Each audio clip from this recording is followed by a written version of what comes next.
If we get back to SASI, SASI is the South African Sand Institute. It's an independent NGO, and it's also a non-profit organization. It was established in 1996, and currently it's 21 years in the development arena. Originally it was established to help the Komani Sand land claim, and we'll go into that a little bit later on. So SASI also played a role in the land claim of the Komani Sand. SASI developed programs for the Kung and Kwe communities of South Africa, and also there's a long history if it comes to the history of the relocation of the Sand people. Okay, I'm just going to ask you for a little bit of water. Try and melt. I'm sorry. The air is very dry. It's complete different climate to me. Yeah. So before we continue on the sand groups, firstly there's a lot of history, enormous lot of history on the sand. If it comes to who they are, where they're coming from, and so on. So I've put in a few links on the presentation. So whoever wants the presentation, you're more than welcome to get it. So if we go into the Wikipedia little thing there, I'm not going to read the whole thing, but it speaks about the Sand people, or the San. We call it not Sand but San.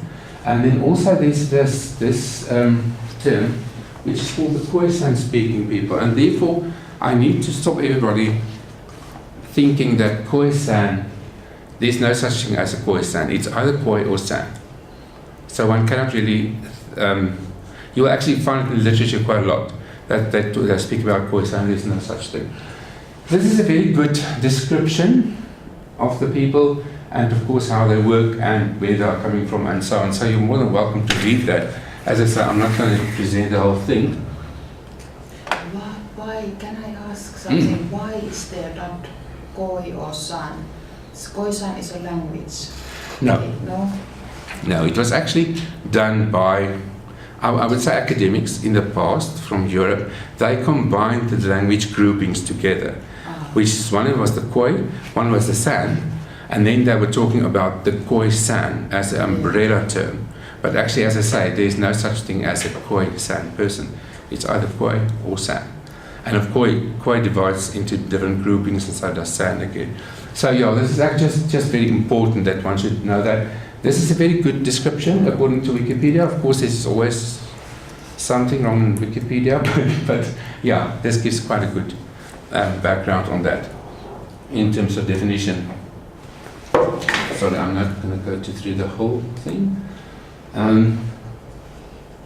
Then also, in terms of the rock art, we are very privileged to have rock art as a living testimony in our country, which actually shown that the sand has been there for decades and thousands of years, which is actually wonderful, because sometimes people claim that they've been in this area for so many years and blah blah, but we can actually show it. It's on the rocks. So our art is actually in the whole of Southern Africa, being done by spiritual people or whatever they were doing, which is the wonderful thing about it. We still don't know why there was rock art, but you find quite a lot of it. But the San used to live in the whole Southern Africa for many years, and they've recorded their lives via sand rock art. If you click onto that link, it is from iTunes, and there are lectures which gives wonderful information by Professor Ben Smith, and there's quite a few other ones that tell the whole story about the sand rock art. We also have a division, just for interesting sake, you can divide rock art by rock paintings and rock engravings. Engravings is something completely different, but I'm going to show you an example right now. Where rock paintings was done by literally painting it, and I'm in the Faculty of Art and Design here, so there was a lot of design being done on the rocks, and it was literally painted on the rocks, and we still don't know how it was done, because it's thousands of years later on, and it is still visible. You can still see it. The only one thing that we know, one of the ingredients in the paint they've mixed was, thank you, the paint they've mixed is they've used snake blood from a certain snake. I don't know if you find snakes in this country, do you? We have at least kyykäärme. Okay. We have Wyvern. Yeah. Yeah, no, of course. In Namibian side, I think with Maria, we went to see the White Lady. There's also on the Namibian side the Bushman. This, I think it was a painting. Yes, the White Lady is a painting. Yeah. It's not an engraving. And it was quite a bit of hiking before reaching this place. It's usually like that. It's usually high up in the mountains, you know. One struggles to find it. Just something interesting which I've heard recently is that in the Rocky Mountains in Canada, they've discovered a rock painting very similar to something in South Africa. So we don't know how that happened. There must have been people before us. But anyway, if I can just take you quickly to this link. On the property in Kimberley, you will find this center, which is called the Willoughby Scale Rock Art Center. So whoever's coming to South Africa doing on a mobility or doing research, I would actually say this is the first stop. One needs to go there as soon as possible. As I say, it's rock engravings. It's all being done here with sharp, we think it was metal kind of tools they've used, but we're not sure. So in this is actually on the property of the Tong and the Kwesa, but I'll explain that a little bit later. So you can find a lot of that, and also the history on rock art in South and Southern Africa, which is very, very interesting. So if you was going there, please make a note that you will go to the Rock Art Center. We are very proud of that. Then I brought a book along, which it's actually a gift for Maya, but it got so damaged in the aeroplane, I don't know what I've done. So I'm going to leave this here. You can actually buy the book. I think, to me, in all the literature that you do get about the sand, and there are thousands, there's such a lot being written. This is one of the best because it gives the contemporary situation of the sand very, very clearly. So Maya, this is for you, and this is for Party Project, but I'm going to give you another one. But for now, I'm going to leave it with you. It's called Voices of the Sand. It was written by sand people. So it was just compiled by a lady called Wilhelmina Leroux, who's been with us for so many years. Voices of the Sand, so it's really like a very nice coffee table book, but also enormous good information on the language, the culture, the background, where they are coming from, where they are now, the language groupings. If I can just show here, this is Southern Africa, and this is all the different tribes that we find of sand people in South Africa. But as I say, this book it's really quite something, and we believe this is one of the best publications that came out. Then I can continue. I think when people think about the sand, they usually have this kind of image, which is a traditional lifestyle. Yes, this is the way they did live for thousands of years. Actually very peaceful, very quiet people in a sense as well. Indigenous people with indigenous customs, religions, and so on. And very family orientated, hunter-gathering, moving around. Interesting enough, there was no royalty. They didn't have a royal structure. It was usually just the elders of the communities who moved around, who was the leader of a group. But one of the wonderful qualities they do have is that everything is done by consent. It's like they will speak about every kind of thing. The San also has got this other quality of not fighting back. Not because they don't want to fight back. It's just rather, it's to me, what I've experienced is like whenever something was threatening them, they will just say, "This is not for us." So they will move away. So there's a lot that one can talk about there. But this is the more traditional image that we do have. The challenge that we do have nowadays is that people, I'm talking about researchers, I'm talking about teachers, I'm talking about a lot of people, come with this kind of mindset to the San. They come and do, no, I'm not only talking research, but they will come and visit and they will believe that they will find this kind of things. We had a group of tourists coming to Willoughby's the Rock Art Centre, some few years ago, and they were so disappointed because they were looking for the sand people. All the people working there were dressed in uniforms and they were sand. But the people were looking for this kind of image. And you don't find that anymore. You know, globally you won't find the Aboriginals looking like that, or the Native Americans in Canada, you won't find it. So yeah, this is kind of a challenge that we do have. So what happens nowadays is that the people dress like that for tourists, you know, and they have a performance almost. Is it ethical? Is it not? It's income generating. So yeah, can one not? I'm not going to say anything on that on camera even.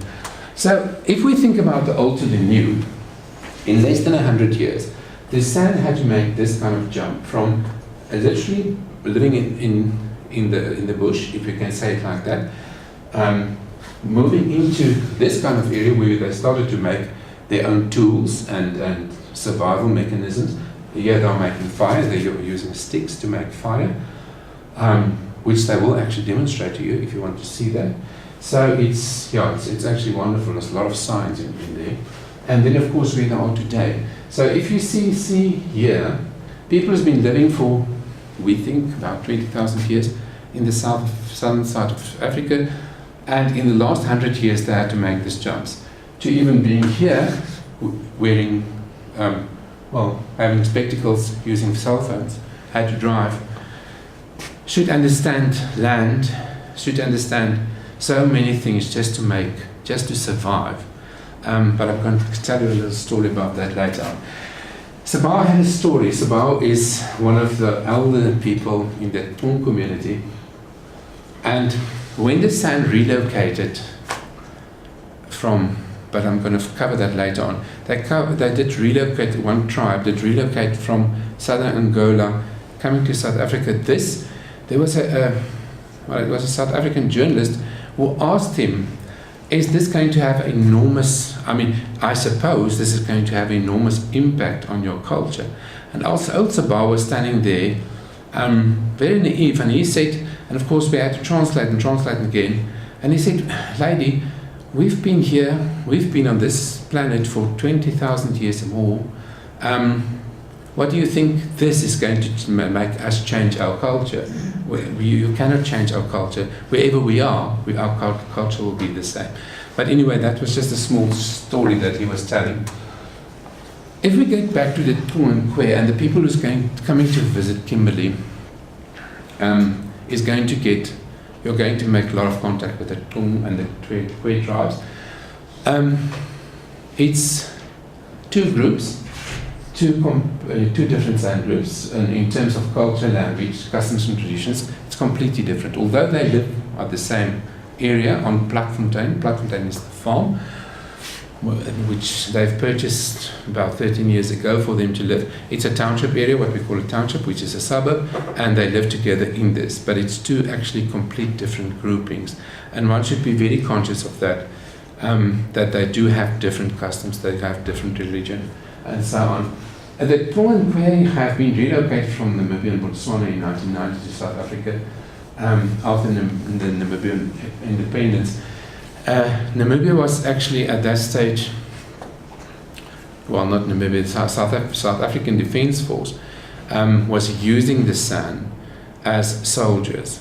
Okay, you will remember that I said previously to you that I mentioned previously that the San were not.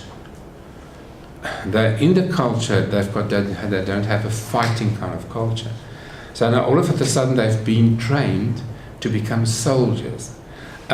So we've got a clash in culture there, and this had a huge impact on lots of things. Anyway, so 800 soldiers were employed by the South African Defence Force, and they relocated to South Africa in 1990, and that's where I've met them. The thing is, it was supposed to be 800 people, but when they actually got onto the aeroplanes, it was 5,000 people. So it was 5,000 San people relocating to South Africa. I don't think South Africa really did think it through at that stage, and of course it's still in the old regime. The Defence Force didn't know what to do, So it was quite a surprise, to all of a sudden it was 5,000 people. Somehow I remember in the past workshops that whether it's this Xung and Kwe, they still have strong Namibian identities. Oh yes. Some of them feel that they are Namibians, even though they have been. It's so recent.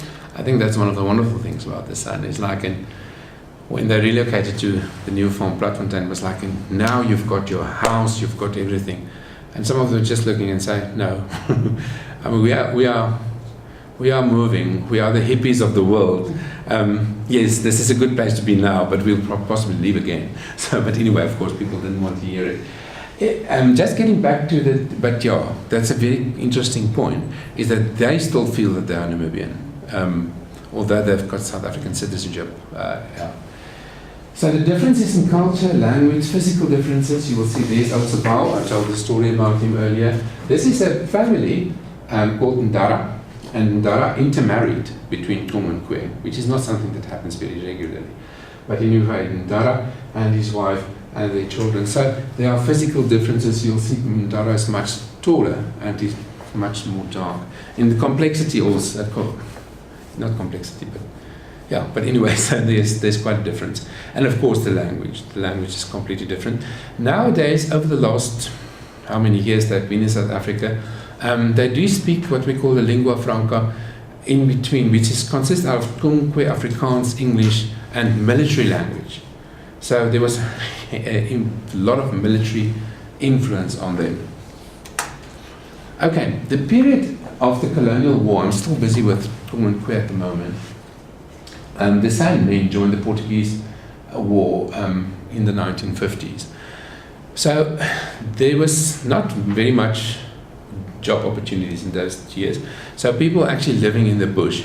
But the Portuguese were very clever and they hired these San people to come and do tracking for them.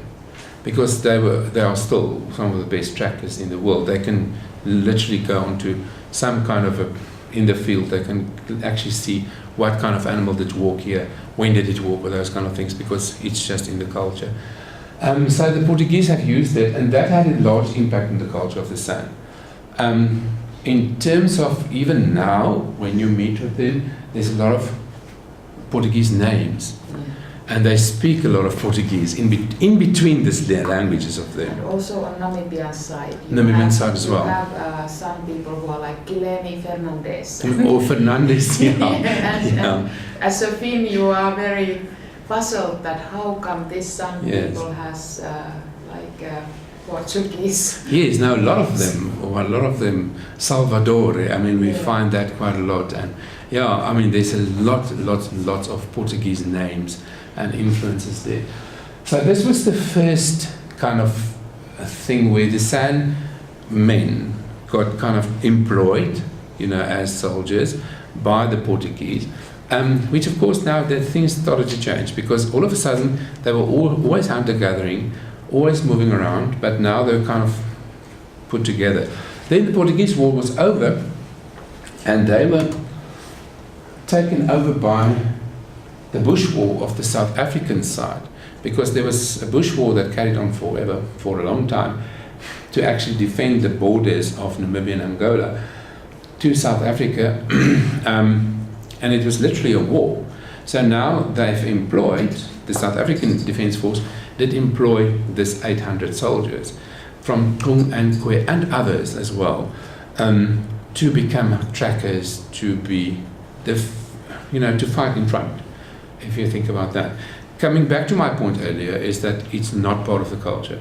But now, because you are employed by the San, by the Defence Force, you must carry a weapon, you must shoot other people, which was not ever there. I mean, they will shoot animals, to make a living, but not other humans.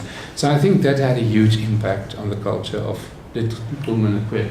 So this was just a photograph of the war period, and they were trained. I mean, you can't really see San here, but they were also being trained, even up to now. If you really would like to open up a dialogue with the older people, you start to talk about the Bush War.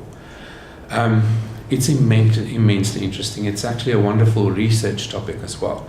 What was the impact of the war on the San people of South Africa? I mean, that's something that I would like to know quite a lot. So yeah, the Tonkwe has been part of that. Also, you will see it there, the Tonkwe soldiers brought their families. That was in a base called Omega, which is in Namibia, high up in Namibia. The people, all the soldiers were based there. And then they brought their wives and their children along later on, because how otherwise? And then now, in this period, the Defence Force, they were accommodated in schools. So the Defence Force tried to make a school, and they did. But you can see these kids are actually marching. So it's like in Sand Children, but like in doing Russian thing. So it's actually wonderful, and even the girls, there was like they had to have school uniforms, which is not part of the culture, which is actually, and the same kind of thing there. So we do find that also had another kind of impact into the westernized world. And also they were learned that if you are there, if you are in service of the Defence Force, you will be a Christian, you will speak Afrikaans, you will behave like westernized people. Is that good, bad? I don't know. But of course that had a huge impact on the way that people were thinking, although the thoughts never changed. I'll get to that later. Where is this located, this Omega Defence Base? Is it up in Kaukobelt or somewhere there? It's very up high in Namibia, even on the border. Yeah, then it's on Kaukobelt. Yes. In the Kauko Mountains. Yeah. There was a lot of influence there. A lot of Finnish UN soldiers were there. Yes. Like after the war period, there yes, was quite to clean a lot up. of these rauhanturvaajat were up in the same regions. Yeah. And I think in this, it's kind of from the historical perspective, Namibia wasn't independent during that time, but it was part of South Africa. Mm-hmm. It was part of South Africa, so that's why South Africa moved over there. But after that independence, they did relocate to South Africa. Okay, there's just a photograph of a Quest soldier. This is very recent. I was just wanted to show you. But there was also, this was the first class on the Omega base. It was the grade 1 classroom, children. And if you go into this book, it's called As the Crow Flies. It was done by a certain Colonel Linford. It's a very good book actually for anybody who would like to read about those times. You can actually purchase the book online. So there was a lot of history that happened there. And they were kind of forced into another way of living and thinking as well. So that was actually very interesting. And as I said, the book is available. You can get it from there. Then the independence was, Namibia got independent, and now all of a sudden these 800 soldiers had to be either given back just to set them off and say, okay, you cannot work for us anymore. And of course they didn't want to. They said, but we are employees of the Defence Force. So wherever you go, we will go with you. So now the Defence Force had this thing that all the people moved, the Defence Force retracted and came back to South Africa, so they had to house them in South Africa. So 800, eventually 5,000, moved down to South Africa with these aeroplanes. There's an enormously sad story. You can actually see the whites like this. This is a San soldier. There you will see the people at the back getting into these huge aeroplanes, coming down to South Africa, flying down. Interesting fact is that some of the elderly people have never been in any vehicle in their lives. Some of them had heart attacks, some of them died on the flight coming down. So it was actually quite a difficult thing. But anyway, so they were kind of dumped in South Africa at first, at a place called Smithsdrift. Now Smithsdrift is whoever is coming to Kimberley and to South Africa, Smithsdrift is about 100 kilometers away from from Kimberley. From Amiga Base, they moved to Smithsrift in the Northern Cape province of South Africa. It was a completely different landscape. It's semi-desert, and then semi-desert, and also very hot. Summer times will go to 45, in winter to -16, so it's different. Far from towns, it was an in-between temporary period, which was supposed to be 6 months, became 16 years. Because of the change in politics, because the change of this and that and all kind of things, people were living in the same tents for 16 years, without any facilities, like in no pollution, no water. They had to carry it. Yeah. So it was a military camp, and of course there are different people who refer to it as a refugee camp. I was a teacher there. So we literally started the school there, and we had the tents, and we had all the children there, and we started to teach them. Although it was very difficult because the curriculum was in Afrikaans. The curriculum was something completely different. We had to change the curriculum. It was a very challenging time for all of us, but we did it, and it was actually very well. This was the kind of life they had, living there. This is now Smithsrift before they relocated to the new farm.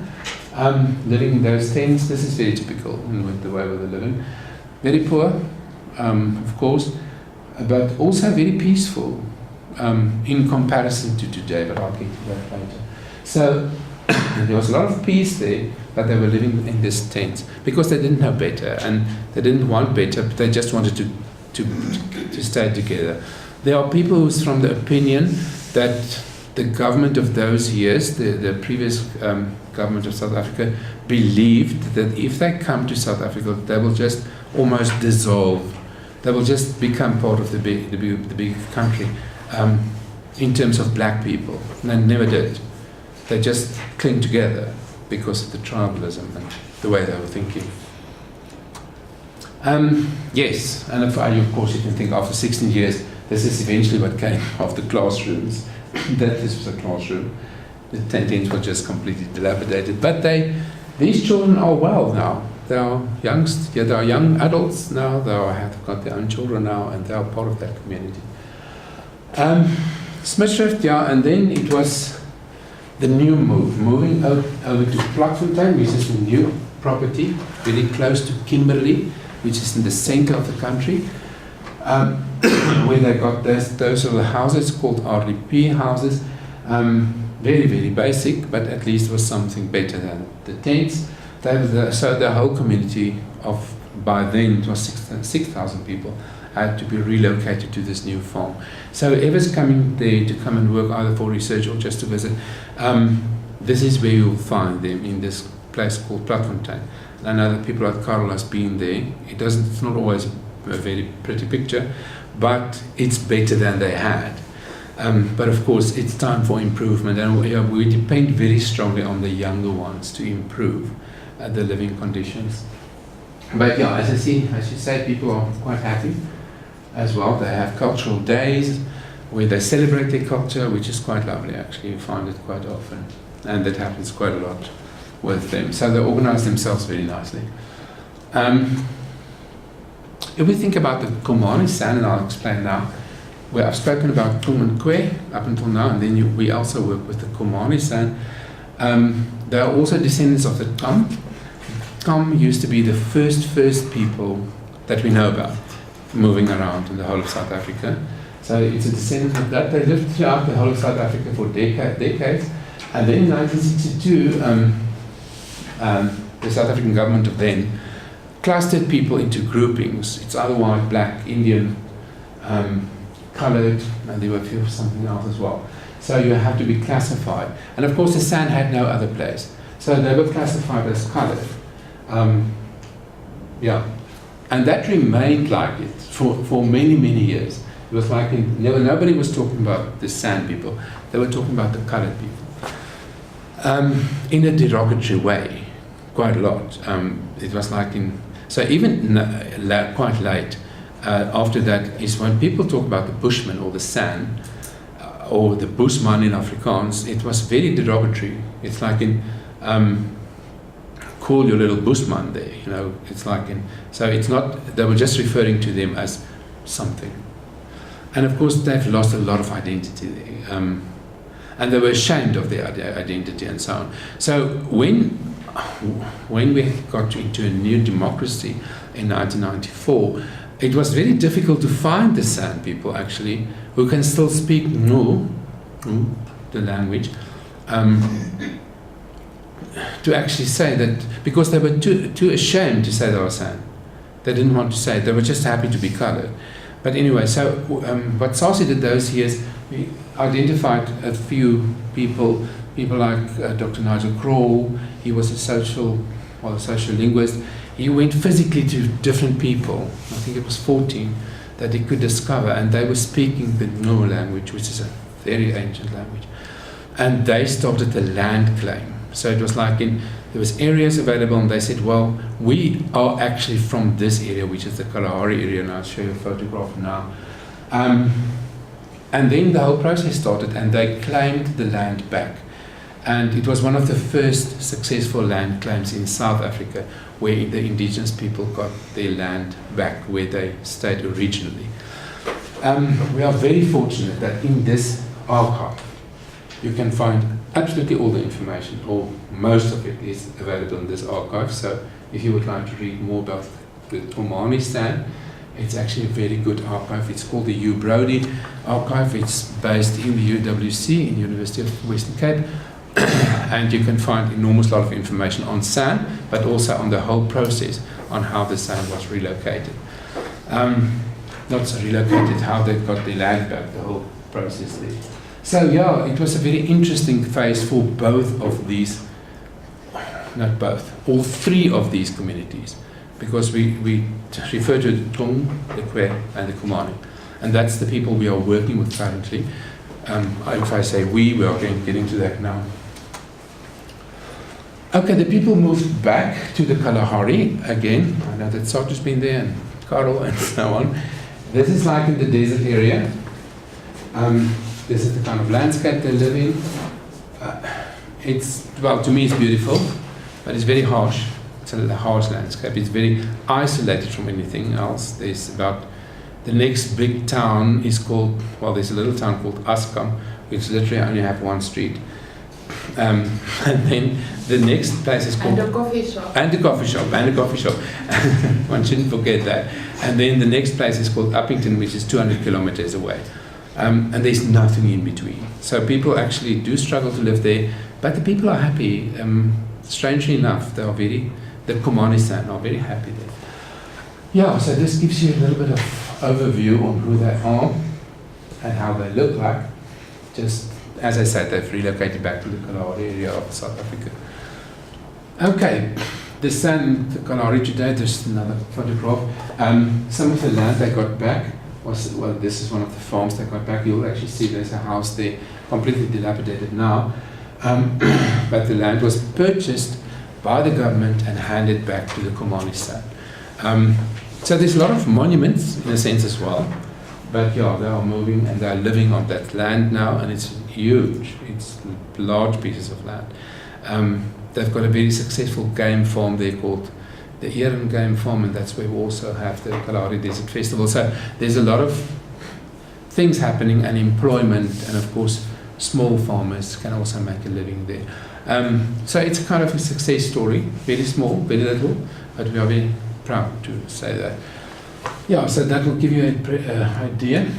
Also the Kumani San today, those are some young children playing. The day when I visited, she had a little doll, which is a Barbie doll. So, yeah, I mean, they are also influenced by, and they are just children, you know, they are just children. Yeah, of course, I've asked them, where's the clothes? And they were just keeping it together and said, no, she doesn't have, but we'll make some, you know, it's like in covering everything, you know. So, yeah, as I say, they even have red clocks and kind of things like that. Yeah, of course, the traditional cooking is still there, but I'm not going to go into that. Some statistics, the Kumani San is approximately 700 people. Tung San about approximately 5,000, so we've got quite a lot of Tung people. and then the Kwe is about 2,000 people. Then there's a fourth group, which is called the Kam. I've mentioned that earlier. And we are slowly, as I say, SASI and the other partners, slowly start to work now with the Kam people, which are also descendants of the original people. And so there's a lot of things, a lot of research needs to happen here to actually determine how many people have been also San, which was also classified as colored, was now only coming out now to say that we are actually San as well. So in the whole of the SADC region, and I'm including Botswana, Namibia, Zambia, Zimbabwe, even Mozambique, we think there's about 50,000 San people left out of the 20 million there used to be. So it's very little, and of course there was a lot of cultural interchange, and well, some of them have lost that kind of identity as well. But now the current situation, we think about literacy levels, and I'm very cautious to mention this because if we say literacy levels, this is the westernized literacy levels, the Western way of thinking. But if we count matriculants, children who made grade 12, and the highest there is the Kwe people. As I said earlier, the Kwe is very much driven. There's a difference between. Then secondly, we've got the Komani San, we've got a higher rate of matriculants who got the matric, and then the Tung San, which is the biggest group. Very low, very, very low in terms of qualifications, in terms of literacy levels, which is something that we need to be researched. I think it's a very interesting kind of thing, so we are quite busy with thinking about that. So we've got a lot of challenges in terms of literacy, numeracy, literacy, if they want to live traditionally, of course, but if you want to live in a westernized world and you want to have a cell phone and you want to make a living for yourself, you need to learn this kind of skills. You need to be multilingual, linguistic. You need to learn how to pay your tax and to fill in forms and to all those kind of things. So it's a challenge.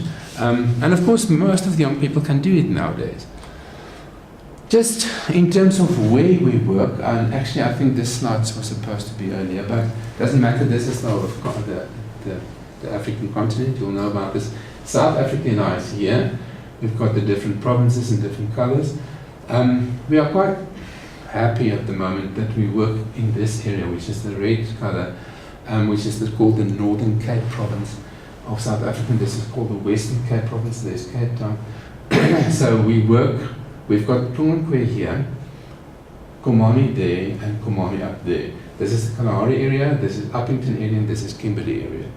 And then also Kwatu, which I'll get to later. I think I must have some water, because I cannot pronounce all this correctly. Thanks.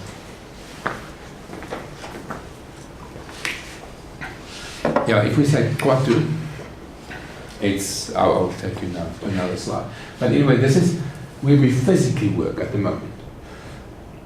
So also in terms of, we've got an office, we've got a working space here, we've got an office there, and we've got an office there, and also there. So I'm kind of moving in between these all the time. I'm based south, I'm based out there. So it's like literally all this kind of moving around, but this is majorly where we work as the San Institute and the other people as well. For thousands of years, the San did live in this whole area, so we also link up with what we used to have, or still have, WIMSA, and then also there's the Kuru Family Foundations up in Botswana, working also with Kwe and San people there, and then also in Zimbabwe. So we've got quite a good network of other organizations we're also working with, and then also in the Eastern Cape there. But it's growing, it's still growing. People can say, yes, but SASI has been open 21 years. Yeah, sure. But 21 years in comparison to 40,000 years is nothing. So there's enormous of work to be done, still to be done. And we are very glad. I have visited once this Kuru Kuru. The Kuru family. Kuru, yeah, they have art project there. Beautiful. With Absolutely beautiful art. bead Yeah. work, and Yes, yes. it's also something very nice to visit. I visited that just as a tourist. Yes, it's lovely. We had workshops in Kati Mamulilo. Yes, There yes. in the end Way of up. Caprivi Street. Yeah. And then we drove down to Botswana and Yes. then to This South South Africa. Africa, yeah, and in then we France. visited this. They had an accommodation. We stayed over one night. They've got beautiful art there. I think they still are doing it. We also used to have an art project, which we don't have anymore because all the old artists, and I brought a book along, they are deceased. But yes, the kind of art and their stories, you're welcome to borrow this if you would like to see. Yeah, so we've got a network of linking with other people as well. The difficult part is also that, South Africa, because of the history of what we call apartheid in South Africa, was that people were classified like this. Nowadays government actually want to refer to all people as just being people of the country. So it's kind of difficult to make an exception about the San all the time. To say, yeah, but they are different because of culture, because of language, because of this and that.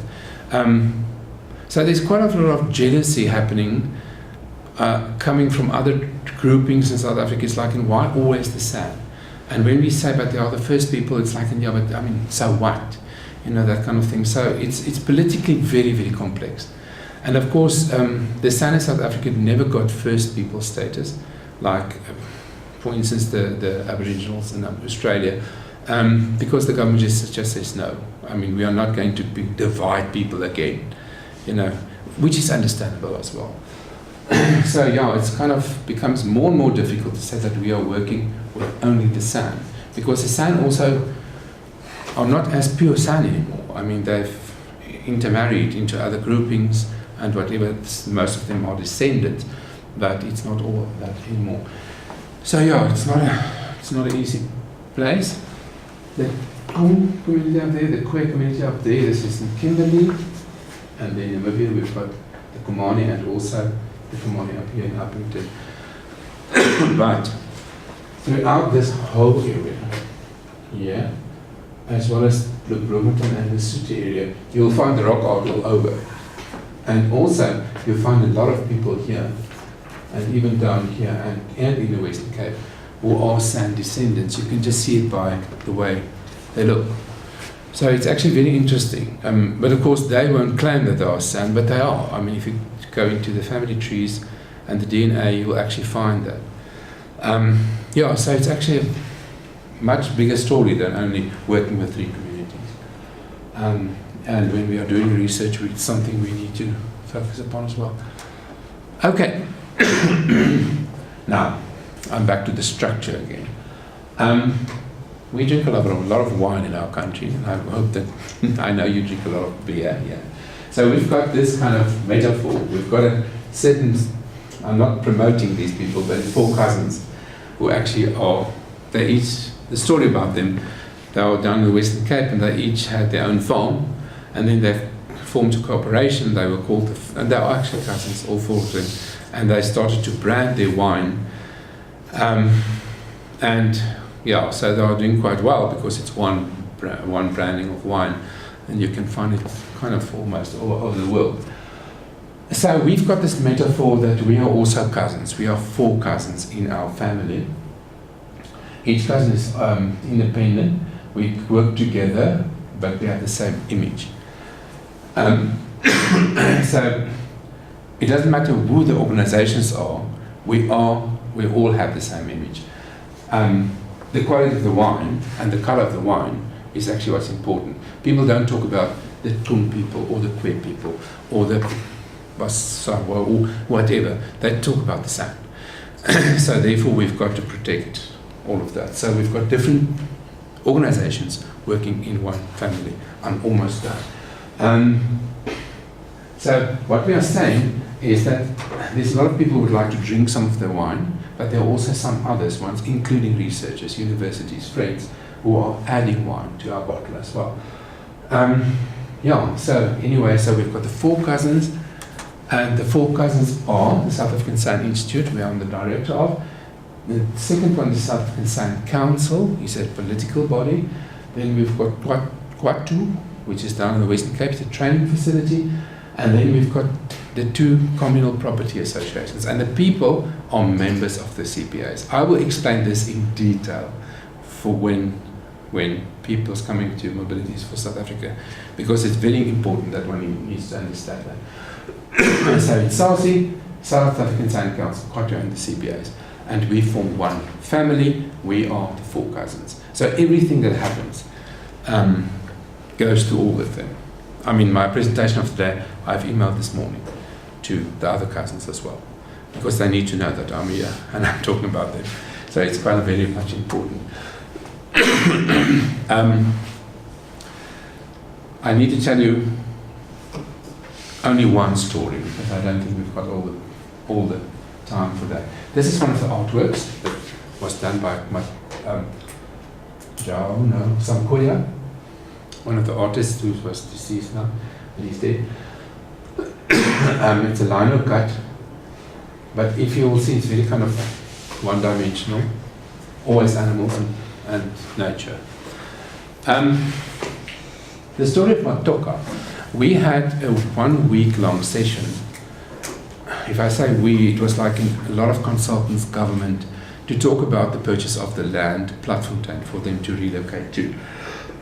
As I mentioned earlier, they did stay on this area called Smitsdrift, which is a 10th town, and then they had to relocate, which is the 100 kilometers moving back. And it was done very well, with a lot of consultation with the communities. And I remember on the last day, we were almost finished the afternoon. There was a question coming from the facilitators who said, okay, so it was a whole 50 people. Is any more questions? And old Matoka, he passed away about 2 years ago, was this very small man. His hand was up and he had a long story, and of course it had to be translated. And with that he said, I don't understand the purchase of land. And it was like, and everybody was like, wow, I mean, we've spoken about this for a whole week. And after his translation, he mentioned quite a long, well, it was very short and sweet actually. He said, I've never been able to buy sunlight, I've never been able to buy rain, I've never been able to buy clouds, I've never been able to buy fire, I've never been able to buy air, to breathe. How do you expect me to buy land? And I think that's the whole change that came into me personally, because it's like, okay, they don't think the way we think about it. So that was a huge change, as I say, in myself, of understanding how the people think, and it's still the same. Even up to now, because it's in the blood, it's like things doesn't really make sense to them if it's not like in very simplistically done. Okay. The other one about responsibility, of course, I think researchers need to know this as well, or the researching community needs to know this as well. We had a session in Botswana where we were talking about the different values in the San culture. And there was one story that I won't ever forget, is one of the elderly people in Botswana told us a story. Whenever, traditionally, when they were young, when you move in the winter time to a place where there's water, it took 4 to 5 weeks to get there because they were walking. And on the way there, some of the elderly people will get tired. So they are keeping back the rest of the family. And then they had this ritual at the tree one evening where the old people will sit and they will dance and they will cry. And the next morning, when the sun rises, the younger ones will walk away. And the old people will just sit at the tree and they will die. Okay, they will wave and they will cry, and then young ones will. That to them was a responsibility. So the responsibility is to let go. In the westernized kind of world, we keep people alive in hospitals up until the age of 110. I've seen that in Canada recently. So it's like to them, responsibility is to let go. For us, it's like to keep people alive. So there's a huge difference in the way we're thinking. As I've mentioned, a very unique one-dimensional thinking and interpretation of the world.